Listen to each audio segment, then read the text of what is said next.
All right, so what is going on YouTube? I'm just out here with my buddy Cashton. I got some pretty awesome news and pretty awesome clip that I will play for you right now.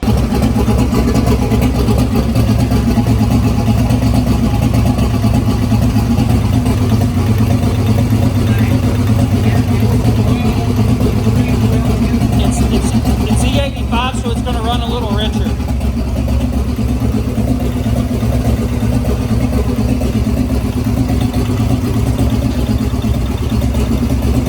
I've also got a boost leak right there.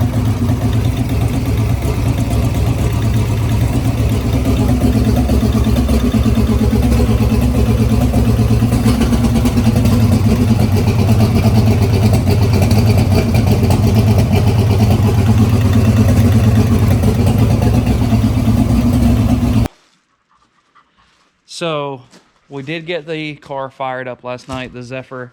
It was a little bit of a to-do. The starter is I'm still having issues there. Hopefully to get those resolved this week. I'm not sure that it's the starter really. I think it's more of a bell housing issue, but we're going to try to get around it. If a good starter doesn't fix it, I am going to, my transmission guy said he'll send me a different bell housing. So we may or may not be at a track on Saturday. Sorry for the phone here going crazy. But I would like to. Today I'm going to work on the anti-roll bar, possibly get that thing in. I can't really do anything more with the transmission. I've got the drive shaft out and I've got the transmission lines down. I can't really do much more until I make sure that I don't have to pull the transmission again. Which, by the way, gigantic shout out to Levi Miller, Steve Lipey, and Jimmy for helping me last night get this thing running. It sounds awesome. I've got a little bit of stuff to do on the tuning with it. It stumbles a little bit whenever you give it some gas, which I know I'm not a carb guy, so I've got to get a set of jets and different things and get those changed out. We got Cashton under here working on some stuff. I don't know if you can see him really with the light, but it's so I waited. I think last time I had told you I waited for a flex plate. Coming to find out, it was not the flex plate. It's definitely starter holes. That is the issue.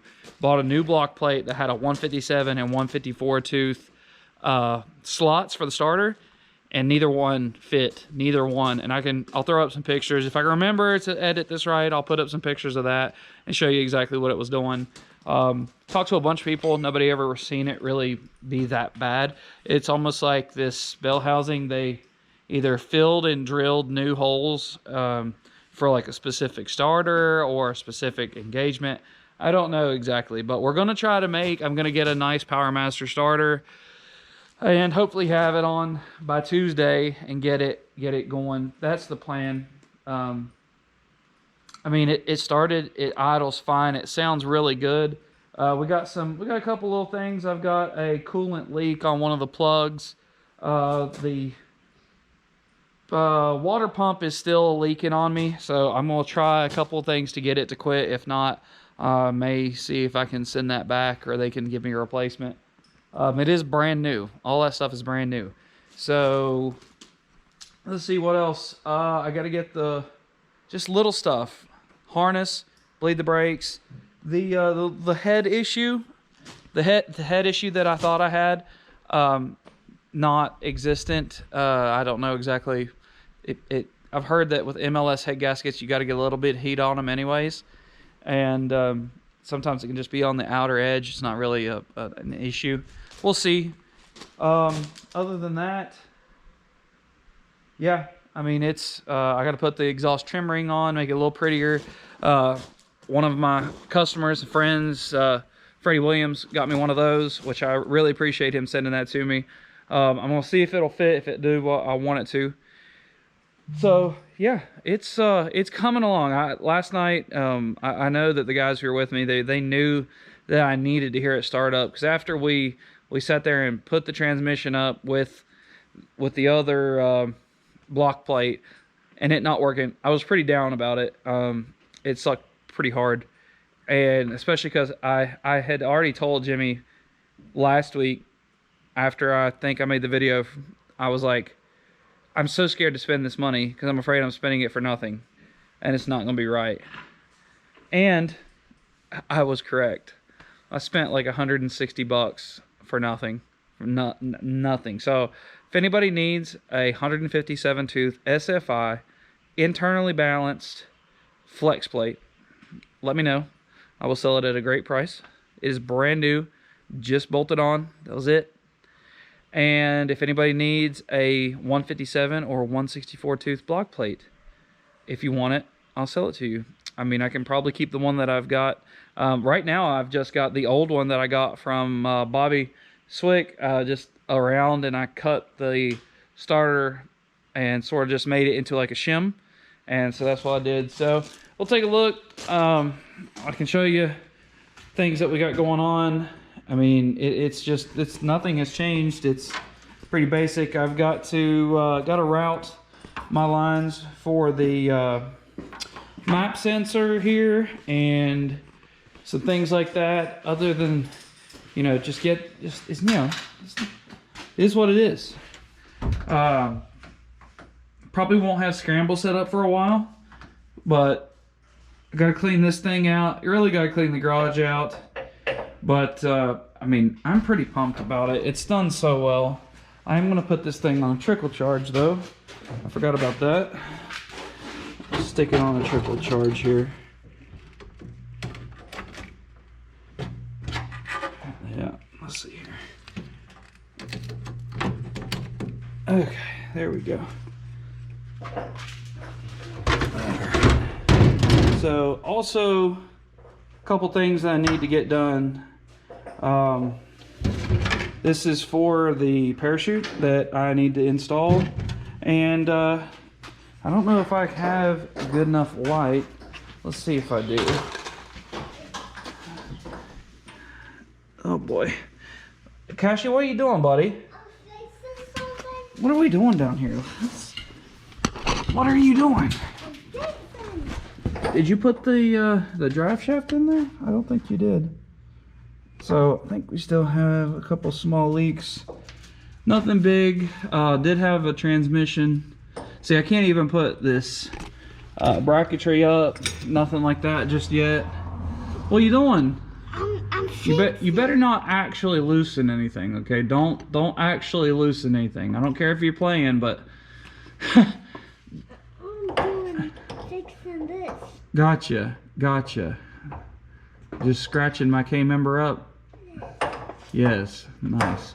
So can't really see too well. I don't have the lights on, but I do have the anti-roll bar up in there.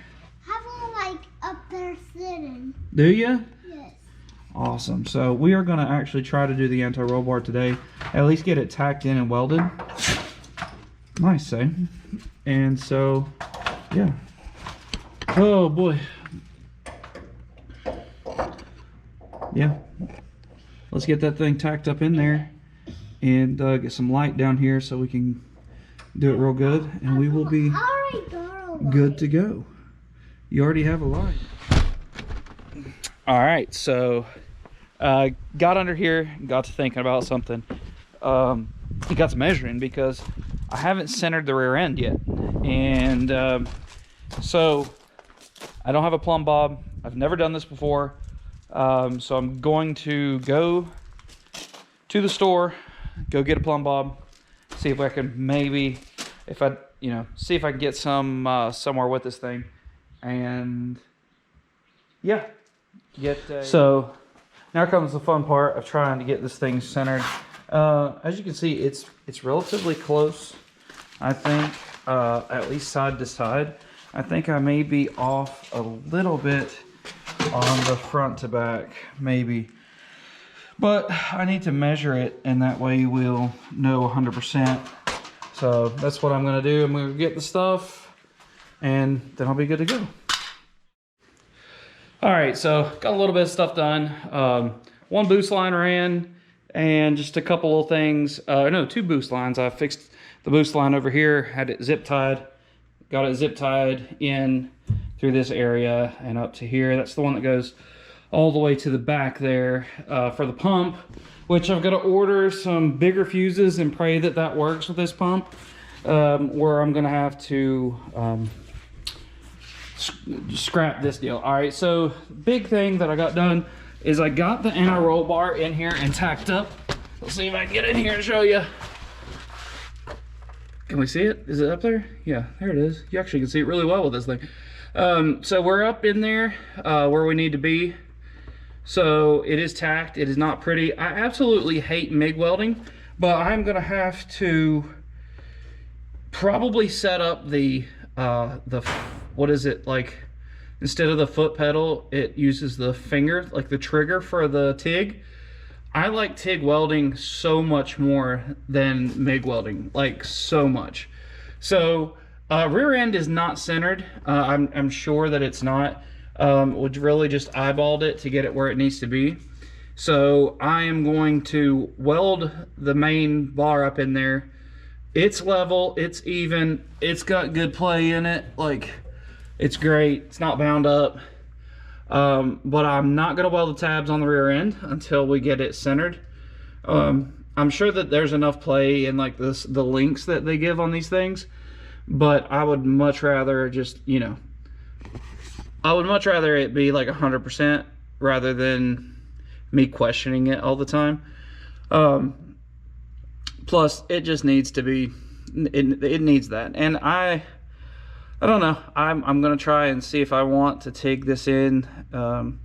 You know, it's MIG'd in there tight already. I mean, it's got two tacks on each side, and it's pretty good. So, other than that, what else did we get done? Cleaned up a little bit, not a whole lot. I've been listening to Real Tuners with I guess it's Pete Nichols, something like that, with Hughes Performance, talking about all that good stuff. But anything else? There's a lot of rust under here. I figured that out. I got a couple of leaks. Got one leak back here fixed, and the leak up front on the water pump is concerning me. I guess I need to put some stuff in it, and maybe a little bit of stop leak, see if that would fix it. If not, who knows. So, a couple things to order this week, a couple things to do. It's getting so close. It's like so close that it hurts. It really does. I'm probably gonna have to move this thing out of the way somehow. I've already pulled this over pretty far, but I need to move this because that link is gonna be like right here. And that's just another thing that I didn't really take into consideration whenever building the this fuel pump. I could have pulled the fuel pump. I guess I can still pull the fuel pump a little bit back, but anyways, it is what it is. We got some double adjustable Vikings in here. Can't wait till we start fooling with those. And got a brake line leak still that I gotta. It comes and goes, and I know that the moment I put pressure, it's gonna leak. But so. A lot of talking head. It is what it is. Hopefully next time I'll be like really starting it up and you know, working on it, and maybe putting it on the ground and rolling it. And because we got to do something with this, I got to either roll this fender or roll the fenders out a little bit more on this thing, or do something. I don't know. It sticks out a little bit too much, but I'm probably going to end this thing laying here on the ground because it's comfortable. Yeah, man, I really appreciate all of the positive support that I've gotten with this thing. Y'all guys have just been awesome. Even when I'm down and just like, I want to sell it, y'all are like, yo, chill, you'll be all right. Go take a breather, go eat with your wife. And, you know, it really helps. I really appreciate everybody's support. I'm doing my best to try and get it to a track at some point. It's just been, I got to not rush it. I got to just do it and get it done. So, yeah, man, I really appreciate it. We'll catch y'all guys in the next one. Hopefully it will be a lot of positivity and no more things trying to mess with me. Couple things need to buy and I'll be good to go. So that's going to be it for this video. I really appreciate you guys watching this thing. If you've made it to this point, you're an OG, and it's awesome. I appreciate it, and we'll catch you in the next one. Peace.